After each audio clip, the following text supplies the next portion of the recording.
Nous sommes maintenant avec Fred Kruger, un préparateur belge donc, qui vient de gagner un championnat du monde de préparation. L'originalité, c'est surtout le fait d'avoir une moto qui est construite à l'unité et qui conserve toute l'avance technologique de la BMW K1600.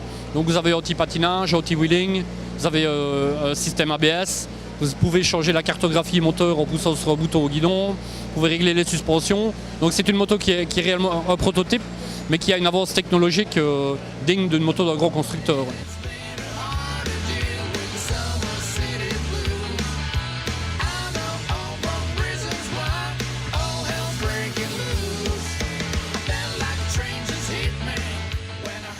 Alors à ce 17e salon Moto Légende, il y a aussi des premières mondiales, enfin première fois qu'elle est exposée en France. Donc la Midwall, c'est un projet qui est né voilà une quinzaine d'années, en 1999.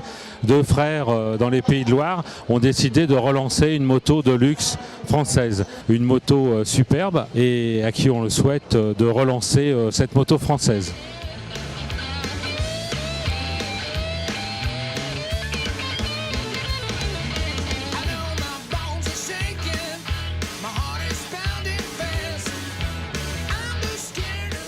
Nous sommes devant la NR, donc c'est une moto un peu emblématique de Honda, qui l'avait créée à l'époque pour reprendre un peu la moto qui avait couru en Grand Prix, à l'époque où Honda voulait imposer du 4 temps par rapport aux 2 temps. Donc c'est une 750 et son originalité de ce 4 cylindres, c'est d'avoir des pistons ovales et 8 soupapes par cylindre, 2 bielles. Donc un moteur totalement exotique et unique qui restera dans l'histoire de la marque.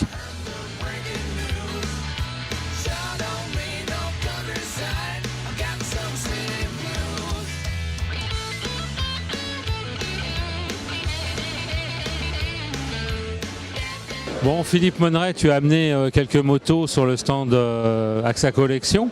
Tu peux nous donner des anecdotes sur cette Rocket par exemple? La Rocket 3, bah oui. La Rocket 3, donc sortie en 69, concurrente de la Trident, mais pas grand chose de différent, hein, le moteur un peu incliné. Et puis surtout, cette machine, on voit derrière, c'est sur cette machine en version compétition que mon père avait fait des records à Montlhéry en 70, où j'étais là tout môme. Donc pour moi, c'est des bons souvenirs.